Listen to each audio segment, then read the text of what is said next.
Good morning. इव्होल्युशनचा नंतरचा part complete करू आपण. स्पेशिएशन. डार्विनच्या थेअरीमध्ये स्पेशिएशन वर्ड आला होता आणि स्पेशल पण आपण जेव्हा मेकॅनिझम ऑफ इव्होल्युशन पाहिलं होतं तेव्हा पण हा वर्ड आला होता. ऍक्च्युली मिनिंग सारखंच राहील, बरोबर आहे. पण कसं असते, वेगवेगळ्या व्ह्यूजनं इव्होल्युशनचे टाईप म्हणा, त्याचं मेकॅनिझम म्हणा, त्याची प्रोसेस म्हणा, ह्या सगळ्या गोष्टी मांडण्याचा प्रयत्न केलेला आहे. जर तुम्हाला पेपरमध्ये एक सेपरेट शॉर्ट नोट जर आली, right a short note on the speciation, तर तुम्ही या सगळ्या टॉपिकला कंबाईनली जरी रिप्रेझेंट केलं तरी चालेल, है ना. म्हणजे अकॉर्डिंग टू मार्किंग पॅटर्न. ठीक आहे, आपण एक टॉपिक पाहून घेऊ जो त्यांनी वेगळ्या पद्धतीने मांडलाय आणि या संबंधित क्वेश्चन कसा येऊ शकतो ते पण पाहू आपण. दोन सब टॉपिक राहिलेत आपले. एक आहे स्पेशिएशन आणि दुसरा आहे ऍडॅप्टिव्ह रेडिएशन. त्याच्यानंतर आपलं एक जिओलॉजिकल टाइम स्केल टॉपिक राहील आणि सगळ्यात शेवटी म्हणजे ह्युमन इव्होल्युशन, आणि नंतर हा आपला लेसन कम्प्लीट होईल. ठीक आहे, 2 ते 3 लेक्चरमध्ये फिनिश होऊन जाईल. तर पाहून घ्या आता स्पेशिएशनचं मिनिंग काय होतं. जसं आपण या अगोदर वेगवेगळ्या थेअरीज मध्ये स्टडी केलाय की evolution it is nothing but the gradual change. Past organism मध्ये चेंजेस घडतात आणि हळूहळू हे ऑर्गॅनिझम स्वतःला डेव्हलप करत करत त्याच्यामध्ये नवीन म्हणजे त्याच्यामध्ये व्हेरिएशन्स येत राहतील and finally they form the new species. याचा अर्थ इव्होल्युशन घडलाय आणि जी स्पीसीज बनली ती पास्ट ऑर्गॅनिझम पेक्षा काहीतरी वेगळी असतं, showing different or varieties of the character. यालाच स्पेशिएशन म्हणतात. पहा, द प्रोसेस इन विच, एक तर प्रोसेस म्हणा किंवा मेकॅनिझम म्हणा, बरोबर आहे, in which new species arises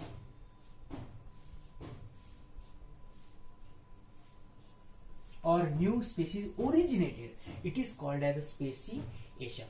मग आता का बनते आणि स्पेसीज कशाला म्हणायचं आहे, कारण आपल्याला पॉप्युलेशनचं मिनिंग माहित आहे. Group of the individual, it is the population, बरोबर आहे. पण इव्होल्युशनच्या दृष्टिकोनातून स्पीसीज काय म्हणते, त्याचं मिनिंग काय असेल पाहिजे. पहा, तर species represent the group of similar organism that we already know, showing interbreeding among themselves. त्या स्पीसीज मध्ये असणारे जे इंडिव्हिज्युअल्स आहेत, जे ग्रुप आहेत, जे मेंबर असतील, त्या मेंबरमध्ये इंटरब्रीडिंग ही पॉसिबल असायला पाहिजे. Then it should produce the fertile offspring. नुसतं ग्रुप आहे, एका स्पीसीजचा आहे म्हणून चालत नाही, तर ग्रुप आहे पण त्या ग्रुपमध्ये इंटरब्रीडिंग ही पॉसिबल असायला पाहिजे, कोणत्याही प्रकारचं बॅरियर नसलं पाहिजे. आणि तिसरं म्हणजे महत्वाचं, त्यांच्यापासून जे प्रोजिनी बनेल that progeny should be fertile. फर्टाईलचा अर्थ असा होतो की त्याच्यामध्ये रिप्रोडक्शनची कॅपॅसिटी असायला पाहिजे आणि ती म्हणजे त्याच्यामध्ये रिप्रोडक्टिव्हली सगळे पार्ट जे आहेत ते ऍक्टिव्ह असायला पाहिजे. That should be favourable for the reproduction. Okay, so these are called this such organism, such group, it is called as the species. हा झाला आपला मेन कन्सेप्ट. मग आता अशा स्पीसीज ओरिजिनेट कशा होतात, याच्या मागे मेकॅनिझम कोणता आहे पहा. तर जेव्हा आपण मॉडर्न सिंथेटिक थिअरी पाहिली त्याच्यामध्ये पहा, एक आयसोलेशन नावाचा वर्ड आला होता. एक पॉप्युलेशन आहे, त्या पॉप्युलेशनचे वेगवेगळे ग्रुप तयार होतात, मधात काहीतरी बॅरियर क्रिएट होतं आणि मग त्यांच्या नवीन नवीन स्पीसीज बनतात. सेम मेकॅनिझम आहे, फक्त थोडेसे शब्द त्यांनी बदलून टाकले आहेत. आता पाहून घ्या. Modes of speciation. स्पेशिएशनचे 2 टाईप म्हणू शकता तुम्ही याला, किंवा 2 मोड्स म्हणू शकता. पहा, एक आहे इंट्रा स्पेसिफिक, लक्षातच येतं है ना. एका स्पेशीजच्या वेगवेगळ्या ऑर्गॅनिझम मध्ये कसे ग्रुप तयार होतात. आपल्याला नवीन स्पीशीज पाहिजे, बरोबर आहे. याचा अर्थ आपल्याकडे एक पॅरेंटल ग्रुप आहे आणि याच्यामध्ये जे सगळे ऑर्गॅनिझम आहेत याला आपण एक स्पीशीज कन्सिडर करून राहिलो. आता याच्यापासून वेगवेगळ्या स्पीशीज बनल्या, काय याचा अर्थ स्पेशिएशन झालं. मग याच्यामध्ये काय प्रोसेस घडतात, कोणकोणते मेकॅनिझम ऑपरेट होतात का जेणेकरून या एका पॉप्युलेशन पासून वेगवेगळ्या स्पीशीज बनतात, त्याचा आपण पाहून राहिलो विद्यार्थी मित्रांनो. So mode of speciation it can be divided into 2 type, intra specific speciation आणि इंटर स्पेसिफिक स्पेशिएशन. आता कन्सिडर करा की हा जो एक ग्रुप आहे हे स्पेसीज रिप्रेझेंट करते, हा ना. त्याच्यामध्ये जे सगळे मेंबर आहेत त्यामध्ये ह्या 2 पॉसिबिलिटीज आहेत. they can interbreed to each other and they have capacity to produce the fertile offspring. आता सपोज काही कारणास्तव या एका स्पीशीजच्या मधात बॅरियर क्रिएट झालं, पाहिलंय आपण सगळं पाहिलंय, फक्त शब्द बदलले, पहिले सांगितलं मी, टॉपिकचं हेडिंग बदललं आहे, टॉपिक तोच आहे. Intra specific speciation, when a single population or single group is divided into subgroup. पण का डिवाइड होतोय? Due to barriers. मग जर समजा हे बॅरियर जिओग्राफिक असेल, जर हे बॅरियर कोणतं असेल, जिओग्राफिक बॅरियर असेल, तर त्या प्रोसेसला म्हणतात ॲलोपॅट्रिक स्पेसिएशन. काय म्हणायचं आहे? ॲलोपॅट्रिक स्पेसिएशन. सो मेन ग्रुप जो आहे, मेन पॉप्युलेशन जो आहे, त्याच्यापासून त्याच्यामध्ये एक बॅरियर तयार झाली. ती बॅरियर कोणत्या स्वरूपातली राहू शकते पहा? In the form of creeping glaciers. काही समजलं नाही सर आम्हाला ग्लेशियर काय आणि काय? ज्या ठिकाणी बर्फ जास्त प्रमाणात राहते बा, बर्फाच्छादित प्रदेश ज्याला म्हणतो आपण, तर त्या ठिकाणी ज्या बर्फाच्या लाद्या असतात, मोठमोठे पहाड असतात, त्याच्यामध्ये स्लायडिंग होते. आणि भूकंप झाला म्हणा किंवा आपल्या पृथ्वीच्या गर्भामध्ये जर काही मुवमेंट झाली असेल, ठीक आहे, तर त्याच्यामुळे काय होत असतं, ते जे बर्फ आहे ते एक तर वितळू शकते, हाय टेम्परेचरमुळे वितळू शकतं, किंवा त्याच्यामध्ये स्लायडिंग होते, स्लीप होऊन जाते ते बर्फ पूर्ण, आणि त्याला म्हणतात ग्लेशियर्स, क्रिपिंग ग्लेशियर्स. पूर्ण स्पीसीज संपू शकतात किंवा मधात फार मोठं बॅरियर क्रिएट होते. एक पॉप्युलेशन आहे का, त्याच्या मधात जर असं काही घडलं तर दोन ग्रुप वेगळे होऊन जातात. होतं एकच, आता सेपरेशन झालं. त्याच्यानंतर फॉर्मेशन ऑफ माउंटेन, मधातच एक बॅरियर तयार झाली, मोठ्याच्या मोठा पहाड तयार झाला, म्हणजे जी एक पॉप्युलेशन होती त्याच्यामध्ये दोन ग्रुप तयार झाले. आता पहा, ड्यू टू माउंटेन, त्याच्यामुळे काय होईल की हे जे दोन ग्रुप बनले, एक ग्रुप आणि बी ग्रुप, त्या ग्रुपच्या एन्व्हायरमेंटल कंडिशन चेंज व्हायला लागतील. चेंज झाल्या त्याच्यानुसार हे ऑर्गॅनिझम पण स्वतःमध्ये अडॅप्टेशन्स करतील, त्यांच्यामध्ये व्हेरिएशन यायला लागतील, आणि हळूहळू ते नवीन काहीतरी ग्रुपच्या स्पीशीज बनवतील. So this is what they said that the speciation due to the geographical barrier, it is called as allopatric. आणि जर समजा हे बॅरियर रिप्रोडक्टिव्ह असेल, सांगितलंय आपण, जर एका ग्रुपच्या ऑर्गॅनिझम मध्ये रिप्रोडक्टिव्ह ऑर्गन्स वेगवेगळ्या वेळेला मॅच्युअर्ड होत असतील, तर त्याच्यामध्ये रिप्रोडक्शन होत नाही म्हणजे ते वेगळा ग्रुप बनवतात, वेगळा ग्रुप बनवला म्हणजे त्यांची वेगळी स्पीशीज बनली. त्यांचं सेक्शुअल बिहेवियर ज्याला म्हणतो आपण, मेकॅनिझम्स असतात वेगवेगळे अट्रॅक्ट करण्याकरता, ते जर वेगळे असले तर रिप्रोडक्शन मध्ये बॅरियर क्रिएट होते. तर म्हणून म्हटलं आहे की separation of population into different group due to reproductive isolation, त्याला म्हणायचं तुम्हाला सिम्पॅट्रिक स्पेसिएशन. ठीक आहे, नॅचरल बॅरियर क्रिएट झालं तर ते झालं जिओग्राफिकल, आणि स्वतःहून रिप्रोडक्टिव्ह सिस्टमचा काहीतरी प्रॉब्लेम क्रिएट झाला तर तो झाला रिप्रोडक्टिव्ह आयसोलेशनचा. याचे तुम्हाला एक्झाम्पल दिले आहेत पहा. एक आहे फिंचेस, डार्विनच्या थिअरीमध्ये पाहिलाय आपण. डार्विन जेव्हा अमेरिकन त्या पासून गॅलापागोस आयसलँडमध्ये त्यांनी ट्रॅव्हल केला स्वतःचा, तर त्याच्यामध्ये फिंचेस म्हणजे काय, तर एक सिंगल बर्ड आहे, त्याच्या बीचच्या साईजमध्ये, बीचच्या शेपमध्ये त्यांनी व्हेरायटी चेक केली, तर वेगवेगळ्या व्हेरायटीच्या स्पीशीज त्याला आढळल्या. तर आपण डार्विन फिंचेस म्हणतो. आणि मर्सुपियल याचं नॉलेज आपण लगेच घेणार आहोत. हे जे शब्द दिसतो ना तुम्हाला, allopatric speciation is also called as what, adaptive radiation. हा टॉपिक एक स्पेशल आहे तुम्हाला, म्हणून मी सध्या एक्सप्लेन करत नाही, आताच आहे लगेच. ठीक आहे, हा झाला आपला ॲलोपॅट्रिकचा. सिम्पॅट्रिक स्पेसिएशनचे एक्झाम्पल घ्यायचं तुम्हाला, कायक्लिड्स फिशेस, त्याची डायग्राम तुम्हाला मी पाठवून देईल, त्यात बघून घ्यायचा तुम्ही. त्याचं काही जास्त व्हेरायटी आणि त्याचे प्रॉपर्टीज आपल्याला पाहायच्या नाही आहेत. इंटर स्पेसिफिक स्पेसिएशन, आता suppose a particular group of the individual, it contain two different species. त्याच्यामध्ये वेगवेगळ्या स्पीशीजचे ऑर्गॅनिझम्स आहेत, आणि तसं तर वेगवेगळ्या स्पीशीज मध्ये रिप्रोडक्शन होत नाही, पण आपल्याला माहित आहे का हायब्रिडायझेशन नावाची प्रोसेस आहे. Hybridisation is nothing but the crossing. तुम्हाला हे प्लांट मध्ये पाहायला मिळेल. जेव्हा आपण प्लांट ब्रीडिंगचा लेसन पोहा, तेव्हा दोन वेगवेगळ्या व्हेरायटीमध्ये क्रॉसिंग करणं, एनिमल मध्ये असेल तर त्याला आपण मेटिंग म्हणतो, प्लांट मध्ये असेल त्याला आपण क्रॉसिंग किंवा हायब्रिडायझेशन. आता या ठिकाणी त्यांनी जो वर्ड वापरला, it is the technique in which crossing between two species occur, त्याला म्हणायचं आहे हायब्रिडायझेशन. महत्वाचा गोल लक्षात ठेवा, काय बनवायचं आहे, नवीन स्पीसीज बनत असेल तर ही इव्होल्युशनशी रिलेटेड आहे, नाही तर रिलेशन नाही आहे. हे महत्वाचं आहे बरं. नाही तर मग टॉपिक शिकून राहिलो, चलो नवीन नाही, मेन कन्सेप्ट तोच ठेवायचा तुम्हाला. है ना, बाय फॉरगेट नाही झालं पाहिजे आपण इथं. हा, तर काही कारणास्तव नवीन स्पीसीज बनते पहा, तर हायब्रिडायझेशन त्याचं एक एक्झाम्पल आपण पाहून आलो. मग आता अशी कोणकोणती प्रोसेस आहे, कोणते एक्झाम्पल्स आहेत पहा. एक एक्झाम्पल तुम्हाला त्यांनी दिलाय म्यूल, याला मराठीमध्ये आपण बहुतेक खेचर म्हणतो, है ना. तर पहा कसा तयार होतो. It is made by crossing of the male donkey and female horse. Donkey आणि हॉर्स वाईल्ड अॅनिमल जरी असले तरी दोघांचे कॅरेक्टर्स वेगवेगळे आहेत. ठीक आहे, डॉंकी आणि हॉर्स कुठून झालं का, कॉम्पिटिशन लावायची आहे समजा, म्हणतो का नाही आपण, तर त्याच्याकरता हॉर्सचा वापर करतात. डॉंकीचा वापर थोडीच कोणी करणार आहे. चला आपण गध्यांची शर्यत लावून नाही, तसं जमत नाही. ते पर्टिक्युलर एखादा प्रोग्राम असेल, एखादं तुमचं तत्व आहे ठरलेलं, त्याच्याकरता विशिष्ट प्रकारचीच अॅनिमल निवडले जातात. मी म्हणून राहिलो की donkey and horse both are the different one.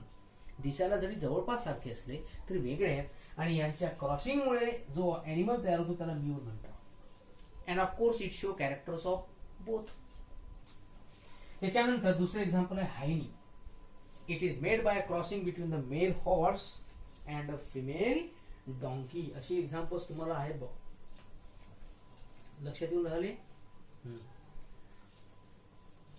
आता कंडिशन कशी आहे पहा. तुम्हाला सांगा हे कसं काय पॉसिबल आहे. तर डॉंकीचं जर आपण एक्झाम्पल घेतलं तर याच्यामध्ये राहतात 62 क्रोमोझोम्स. हॉर्स म्हटलं तर आपण याच्यामध्ये राहतात 64 क्रोमोझोम. आणि जे हायनी अॅनिमल तयार झाला हा पण त्या खेचरासारखाच दिसतो. It is just like the mule. Hybrid म्हणतात त्याला प्रॉपरली डिस्क्राईब नाव आपण देत नाही. आता हे त्यांनी तयार केलंय बा, जसं आपण डॉली शीप म्हटलं होतं, आहे ना, क्लोनिंग मध्ये तयार झालेली एक ते जे की रिझल्ट आहे, त्याचा प्रोडक्ट आहे. तर तसंच म्हटलंय मेल हॉर्स. आता या ठिकाणी काय केलं त्यांनी, डॉंकी मेल घेतला होता, हॉर्स फिमेल. इथं काय चेंज केलं, male horse and female donkey यांच्यामधून जो प्रोड्यूस झाला इट इज हायनी. ठीक आहे, त्याच्यामध्ये पहा donkey it content the 62 chromosome and horse with 64. आणि यांचं कॉम्बिनेशन जे केलं तर हायब्रिड जो आहे हायनी इट शो 63 क्रोमोझोम. अर्थात क्रोमोझोम नंबर मध्ये जर चेंज झाला तर याचा अर्थ त्या अॅनिमल मध्ये चेंजेस असतील, व्हेरिएशन सुद्धा असतील. तर अशा टाईपचे एक्झाम्पल्स नेचरमध्ये आढळतात. आणि का आढळतात तर त्याच्यामध्ये एक नॅचरल प्रोसेस घडते पहा, and that process is called to be what, speciation. आणि हेच रिझन आहे का नेचर मधल्या कंडिशन ह्या कॉन्स्टंट नसतात, दॅट ऑलवेज अंडरगो चेंजिंग. याच्यामुळे नवीन स्पीसीज बनतील, यालाच इव्होल्युशन असं आपण म्हणतो. बरोबर आहे. येऊन जाऊन टॉपिक त्या हेडिंगवर आपल्याला आणायचं आहे की कशा पद्धतीनं स्पेसिएशन घडत आहे. काय नवीन पाहिलं काहीच नाही आपण. बॅरियर्स आहेत, जिओग्राफिकल बॅरियर असेल तर ॲरोपॅट्रिक नाव बदललं फक्त, रिप्रोडक्टिव्ह बॅरियर असेल तर sympatric. So these are the two methods of speciation. आता आणखी एक टॉपिक तुमचा राहिला तो म्हणजे कोणता तर ऍडॅप्टिव्ह रेडिएशन्स. आता इथं रेडिएशनचा अर्थ ते सन रेज है ना, ते रेडिएशन नाहीये, कॉस्मिक रेडिएशन्स वगैरे नाही पाहिजे तुम्हाला. इथं रेडिएशनचा अर्थ काय होतो पहा, एन्व्हायरमेंटल कंडिशन चेंज होणं हा जो एक पार्ट आहे, याच्यामुळे ऑर्गॅनिझम स्वतःमध्ये ऍडजस्टमेंट करते. आपण ऑलरेडी पाहिलं आहे ऑर्गॅनिझम ऍडॅप्ट का करतो, ऑर्गॅनिझम ऍडजस्ट का करतो. कारण वातावरणातल्या जे की फॅक्टर्स आहेत, light, temperature, humidity, moisture, PPT, ह्या सगळे जे फॅक्टर्स आहेत हे बदलले का माणूस त्याच्यानुसार स्वतःला ऍडजस्ट करण्याचा प्रयत्न करतो, है ना. ज्यांनी ऍडजस्ट केलं ते स्ट्रॉंग म्हणतो आपण, आणि जे ऍडजस्ट करू नाही शकले ते काही काळानंतर डिस्कार्ड केले जातात, ते नष्ट होऊन जातात. ही सगळी प्रोसेस आपण पाहिली आहे. आठवले तुम्हाला नॅचरल सिलेक्शन वगैरे पाहिलं होतं. तर इथं ऍडॅप्टिव्ह रेडिएशनचं मिनिंग काय होते, एक स्पीसीज आहे त्या स्पीसीज मध्ये ऍडॅप्टेशन चालू आहे, चेंजेस चालू आहेत. रेडिएशन म्हणजे कंडिशन्स बदलून राहिल्या, अँड एन्व्हायरमेंटल कंडिशन एकसारख्या नाही आहेत. मग चेंजिंग एन्व्हायरमेंट नुसार जी सिंगल स्पीसीज आहे, एक स्पीसीज जी आहे ओरिजिनल मेन, त्याच्यामध्ये काय घडून राहिले चेंजेस. आणि या एकाच स्पीसीज पासून वेगवेगळ्या व्हेरायटी बनून राहिल्या, त्या वेगळ्या व्हेरायटी बनल्या का याला म्हणतात ऍडॅप्टिव्ह रेडिएशन्स. कारण चेंजेस होत राहतील, चेंजेसलाच आपण काय म्हणतो ऍडजस्टमेंट, ऍडॅप्टेशन. म्हणून म्हटलंय the process in which original species, original म्हणजे एक मेन जे तुम्ही कन्सिडर करता ती झाली तुमची ओरिजिनल, आणि याच्यामध्ये बदल होऊन हळूहळू नवीन नवीन स्पीसीज बनतात, त्याला काय म्हणतो आपण ऍडॅप्टिव्ह radiation. So single species lead to different varieties of species. हा आपला कन्सेप्ट आहे. दोन एक्झाम्पल दिलेत पहा. एक आहे डार्विन फिंचेस, जिथून डार्विनने स्वतःचं ट्रॅव्हलिंग स्टार्ट केलं. It was America. बरोबर आहे. मग त्या अमेरिकेच्या मेनलँड बर्ड जे होते, ज्या आइसलँड मधून त्यांनी प्रवास सुरुवात केली, तिथं त्यांनी पहिले ऑब्झर्वेशन केलं की कोणकोणत्या टाईपच्या बर्ड स्पीशीज आहेत. त्याला आपण मेन लँड बर्ड स्पीशीज म्हणू. त्यांचा बिग शेप, बिग साईज है ना, ह्या सगळ्या गोष्टींचं त्यानं ऑब्झर्वेशन केलं. And then he migrated to, अर्थात पहा प्रवास कोण करून राहिलं, डार्विन. स्टडी डार्विन करून राहिला.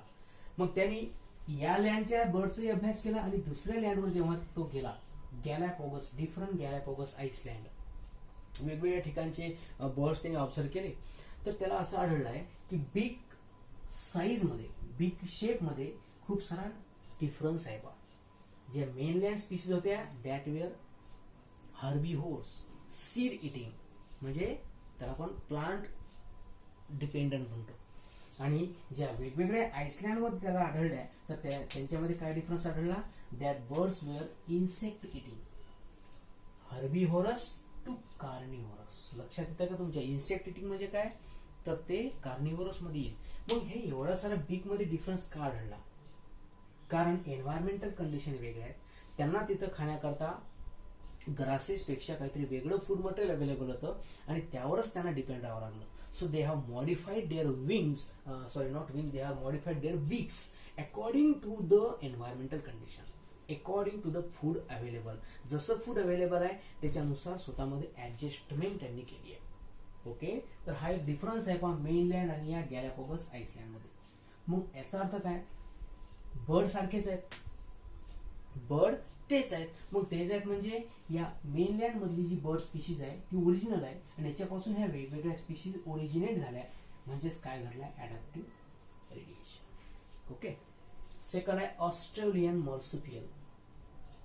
मर्सुपियलचं बेस्ट एक्झाम्पल जे आहे ते आपल्या परिचित आहे पहा, इट इज कांगारू. ऐकलं सगळ्यांनी. आता या अॅनिमलची विशेषता काय पहा, what do you mean by marsupials. याला म्हणतात animals carry pouch for offspring. म्हणजे त्या अॅनिमलचं जे ऑफस्प्रिंग असेल तर त्यांना प्रोटेक्ट करण्याकरता, त्याला फिडिंग करण्याकरता, नाही ना, ब्रेस्ट फिडिंग याला म्हणतो पण आपण, तर त्या फिडिंग करण्याकरता काय करतात, तर त्या अॅनिमलमध्ये एक स्वतःची पौच असते, है ना, स्किनची पौच असेल त्याच्या पोटाजवळ, तर त्यालाच म्हणायचं तुम्हाला मर्सुपियल अॅनिमल. तर ऑस्ट्रेलियन मध्ये कांगारू हे एक एक्झाम्पल झालं. तर या एका अँसिस्टर पासून, त्याचं म्हणणं काय की कांगारू हे ते एक्झाम्पल आहे, एका अँसिस्टर पासून व्हेरायटीचे मर्सुपियल अॅनिमल, है ना. हा एक कांगारू नावाचा अॅनिमल आहे तिथं, कांगारू फॉर के. त्याच्यापासून वेगवेगळे मर्सुपियल अॅनिमल जे त्या ऑस्ट्रेलियामध्ये आढळले, है ना, ए व्हेरायटी असेल, बी व्हेरायटी असेल, सी व्हेरायटी, डी व्हेरायटी, तर हे वेगवेगळे स्पीशीज आढळले आहेत. ते कसे आढळले, फ्रॉम द सिंगल अँसिस्टर, एकाच स्पीशीज पासून वेगवेगळ्या स्पीशीज आढळले आणि सगळ्या स्पीशीजचं कॅरेक्टर काय, ऑल आर मर्सुपियल. मग सगळ्यांचं फीचर सारखं आहे म्हणजे त्यांचा अँसिस्टर सारखा असेल. मग एका स्पीशीज पासून वेगळे बनले ना, तर ते झालं तुमचं ऍडॅप्टिव्ह रेडिएशन. बरोबर आहे. हा फक्त थोडेफार त्यांचं एन्व्हायरमेंटल कंडिशन वेगळे असतील, सगळे अॅनिमल एकाच एरियामध्ये थोडी स्टडी केले जातील. बरोबर आहे. तर असे बाकीचे एक्झाम्पल पण आहेत पहा, तुमच्या पुस्तकात मांडलेले नाही आहे, एक दोन लक्षात ठेवून द्या. वॉम्बॅट्स आणि ऑपोसम, है ना, यांचा जर शेप आपण पाहिला तर हे सगळे कांगारूपेक्षा साईजनं लहान आहेत. बरोबर आहे. तर पण त्याच्यामध्ये जी बॉडीची कंडिशन आहे बा, मर्सुपियल पाउच जी आहे त्या पाउचची अरेंजमेंट सारखीच आहे. म्हणून आपण म्हणायचं आहे की ऍडॅप्टिव्ह रेडिएशन मध्ये अशा पद्धतीनं नवीन स्पीशीज बनतात. एकापासून व्हेरायटीच्या बनल्या ऍडॅप्टिव्ह रेडिएशन, एका स्पीशीज पासून दोन ग्रुप बनले त्याला म्हणायचं तुम्हाला ॲलोपॅट्रिक, सिम्पॅट्रिक. बरोबर आहे. आणि हायब्रिडाइज होऊन नवीन स्पीशीज बनल्या त्याला म्हणायचं आहे interspecific speciation. So this is about this two topic, speciation आणि नंतर कोणतं होतं इफेक्टिव्ह रेडिएशन.